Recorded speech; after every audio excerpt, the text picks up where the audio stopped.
your motors are warmed up when the oil temperature gauge hits 40 degrees and the oil pressure drops suddenly to normal. The cylinder head temperature gauge will read from 100 to 200 degrees. They're okay now. Then you hit your emergency bell button again. That's a signal to the crew member back there to shut off the putt-putt and get out of the airplane.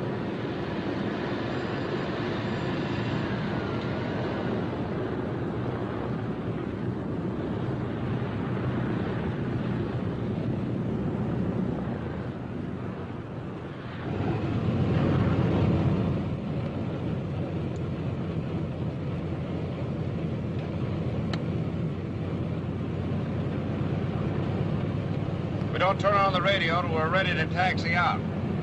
It's the co-pilot's duty to handle radio conversation. Tower from 7645 on south end of ramp, ready to taxi out for takeoff. Go ahead. 7645 from the tower. Clear to taxi to the north end of the north-south taxi strip and stand by for takeoff. Go ahead. 7645, roger. Ready to go, Corporal? Okay, sir.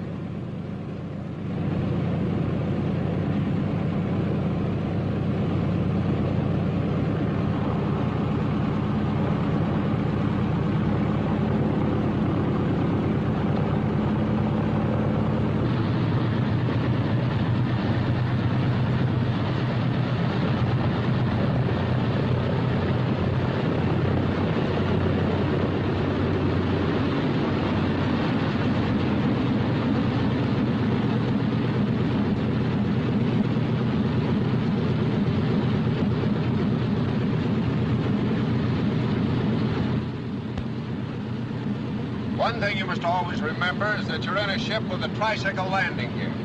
The nose wheel must never be turned to an angle of more than 40 degrees to either side. Did you see that red sign on the nose wheel when you inspected the well? Yes, I did, Dick. You'll notice it's easy to taxi the ship, and there's no need for taxiing fast. In making a turn, always keep the inside gear rolling, never bring it to a complete stop, as is often done in airplanes with conventional gear. And keep your eyes open on the ground or in the air. It isn't the airplane, it's what you hit with it.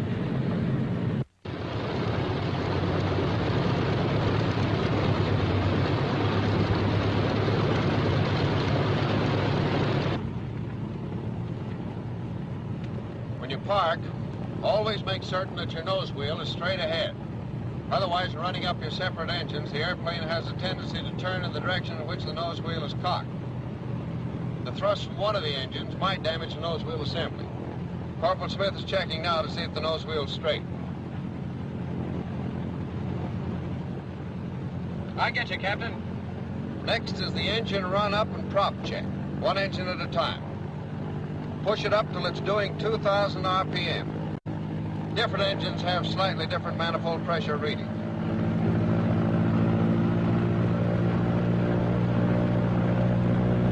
Is that the RPM at which you check the mags? Yeah. Look at your checklist. That's first. I'm sorry.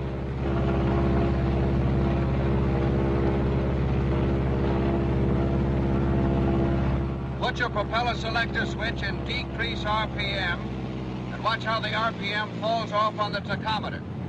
As soon as you see it drop, return the selector switch to increase RPM and notice how the tachometer shows increase back to 2,000. Do you hear how the sound of the propeller changes? You can hardly miss it. That's right. Put your propeller selector switch in automatic and test your propeller pitch control handle. Pull it partway back until the RPM decreases 200 revolutions, keeping your eye on the tachometer. Then push it forward, watching the tachometer to see that it returns to 2,000 RPM. The next step is to throttle back to 1,400 and do the same thing with the other engine.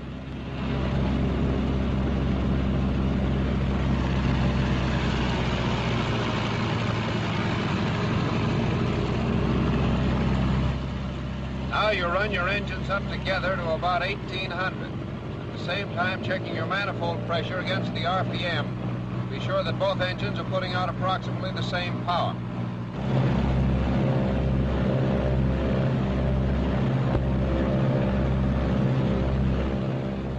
Corporal, check the generators. If Corporal Smith finds the ammeters are showing more than 10 amps difference, we'll give this airplane back to the crew chief.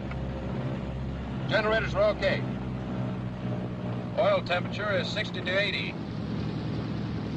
Oil pressure is 75 to 85. Check. Fuel pressure with booster pumps off, 15 to 17. Check. Turn the boosters on. Yeah. Should be 12 to 17 pounds now. Check. Is the takeoff checklist next? Right. Check instrument panel for placarded operations instructions. Cow flaps, open for all ground operation. Wing flaps down 1/4 to 1/2 as required. Remove landing gear control lock. Supercharger low. Oil cooler shutters open except during extremely cold weather. Carburetor air control, cold. Hydraulic pressure 750 to 950 pounds per square inch. Booster pumps on. Primers off. Nose gear emergency control, normal up. Main gear emergency control, normal up. Mixture control, auto rich. Propeller controls, high RPM, forward. Propeller switches, selector, automatic. Safety on, feathering normal. Batteries on. Are the generator mainline switches on, Corporal? Generator's okay, sir. Don't start takeoff with cylinder temperature above 205 degrees centigrade. Rudder and aileron tabs on 0. Elevator trim tab a few degrees tail heavy. Crew in position for takeoff. All set, Corporal? All set, sir. Now, you have definite duties during the takeoff. Watch the tachometer and see that it doesn't exceed 2,600 RPM. Your right hand should be bare and ready to handle the propeller switches. Your left hand is used to raise the landing gear. Here's how you put your hand. By keeping your right hand down on the quadrant, you can keep the throttles from creeping back during takeoff. If your tachometer should show an increase above 2,600, say 2,880, put your propeller selector switch in fixed pitch position. Then hit your feather switch for about 2 seconds, being sure to return it to normal position. That's the procedure for correcting an overspeeding engine. The other emergency procedure to be prepared for is a decreasing RPM prop. Your props will be in automatic position, which is normal for takeoff. So if one of them shows a decrease RPM, put the selector switch in increase position and bring the RPM back to 2,600. Then leave your selector switch in fixed pitch position. Understand? Yeah. Now, under no condition, retract the wheels until you get a definite signal from me. My hand will be on top of the throttles, and this will be it. Roger. Okay, call the tower. Tower from 7645, north end of north-south taxi strip, ready to take off. Go ahead. 7645 from the tower, stand by. Ship landing, go ahead. 7645, Wilco. Watch this ship coming in. Give you a chance to see a normal B-26 landing. Notice his nose drop. He's putting his flaps down now. As soon as they're down, he'll check his hydraulic pressure to be sure he has brakes. He establishes a glide of 140 miles per hour and holds it till he gets almost to the ground. Then he flares and comes on in, normal landing. See how he holds his nose wheel high and lets it down easy before he loses airspeed control. Then he applies his brakes gradually and turns off the runway. Get the idea? I think so. Shall I call the tower? Yeah. Tower from 7645. Is it clear to take off? Go ahead. 7645 from the tower, you're clear to take off to the south on runway 14. Go ahead. 7645, roger. I'm going to take off with 44 inches manifold pressure and 2,600 RPM. That's minimum. But if you need it, the manifold pressure can be pushed up to the red mark at 49 inches on this particular model.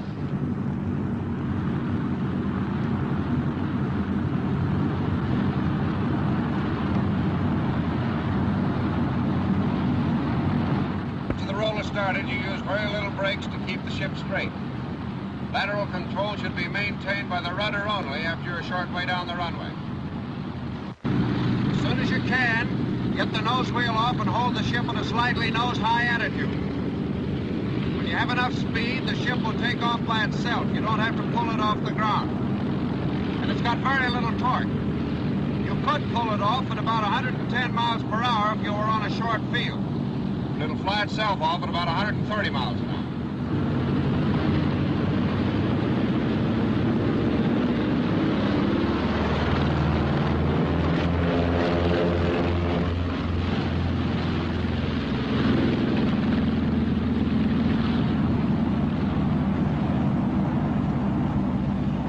Throttling back now to normal rated power, which is 38 inches of manifold pressure. Give me 2,400 RPM on the propeller pitch control. 2,400. What were you watching during the takeoff? Tachometer, manifold pressure gauge, and your thumb. If you ever get to be a B-26 pilot, don't waste any time giving the signal to get that gear up from the moment you're sure you're off the ground. Because? Because when you run out of runway, your landing gear is no good to you. Pretty tough getting to 160 miles per hour till that gear's tucked away. I see what you mean. Well, we're climbing now. We do that at exactly 160 miles per hour until the flaps are raised. The airplane should be at least 800 feet above the ground before you raise it. This is what is known as milking them up. You do it a little at a time, and you keep your hand on the flap handle until the flaps are all the way up. If you don't, and they should come up on one side only, you'll go into the most violent bank you ever saw in your life. But you can stop it by putting the flaps back down again. Can I take my eyes off the tachometer? Yeah. Put them on the hydraulic controls. It's time to neutralize them. All air work is done with cowl flaps, wing flaps, landing gear, and oil cooler shutters in neutral position at all times, in order to prevent loss of hydraulic fluid from the entire system in case one of the individual lines develops a serious leak. Turn off your boosters. Airspeed indicator says we're picking up speed. With the flaps up, the ship changes its attitude. You'll notice our noses come up a bit and gains about 10 miles per hour. With the cowl flaps half closed and the oil cooler flaps half closed, it streamlines the airplane to the extent that it picks up about 5 miles per hour more. But you must not forget that these controls should be handled in accordance with cylinder head and oil temperature. Really claws her way right up into those clouds, doesn't she?